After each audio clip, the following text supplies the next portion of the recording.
Bismillahirrahmanirrahim. Assalamualaikum warahmatullahi wabarakatuh. Perkenalkan, nama saya Rahma Aulia dari kelas C dengan NIM 24060850107. Di sini saya akan menjelaskan atau memaparkan materi yang telah diberikan oleh dosen sebelumnya. Judul materi saya yaitu pendekatan evaluasi pembelajaran, fokus pada pendekatan sistem PAP dan PAN. Adapun pengertian dari PAP dan PAN, yang pertama yaitu pengertian dari PAP. PAP ataupun penilaian acuan patokan adalah proses menilai berdasarkan kriteria atau standar yang telah ditentukan sebelumnya, bukan berdasarkan perbandingan dengan siswa lain. Sedangkan PAN ataupun penilaian acuan norma adalah proses menilai dengan membandingkan skor atau hasil belajarnya dengan kelompok lain atau siswa lain. Adapun ciri-ciri dari penilaian acuan patokan dan penilaian acuan norma.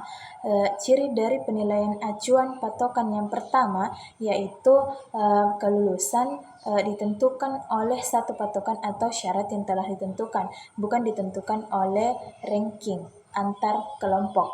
Ciri yang kedua yaitu suatu bentuk penilaian berbasis kompetensi. Dan ciri yang ketiga yaitu siswa ataupun mahasiswa dinilai dengan kriteria tertentu. Dan ciri yang keempat yaitu mengenali apa yang diketahui dan apa yang dapat dilakukan oleh siswa ataupun mahasiswa. Adapun ciri dari penilaian acuan norma yaitu yang pertama tidak untuk menentukan kelulusan seseorang, tetapi untuk menentukan ranking antar kelompok ataupun antar siswa. Ciri yang kedua yaitu menggarisbawahi perbedaan prestasi antar siswa ataupun mahasiswa.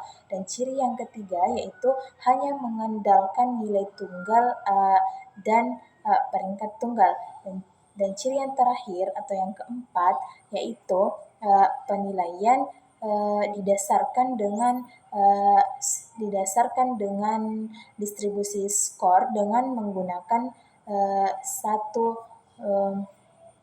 rumus. Selanjutnya adalah kelebihan dan kekurangan dari PAN dan PAP. Kita akan membahas kelebihannya dulu.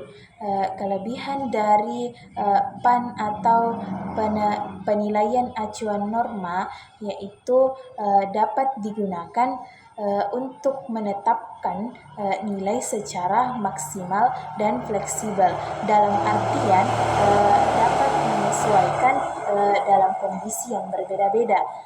Adapun kelebihan dari PAP atau penilaian acuan patokan yaitu tidak membutuhkan perhitungan statistik yang rumit dan dapat mengukur ketercapaian tujuan pembelajaran. Selanjutnya adalah kekurangan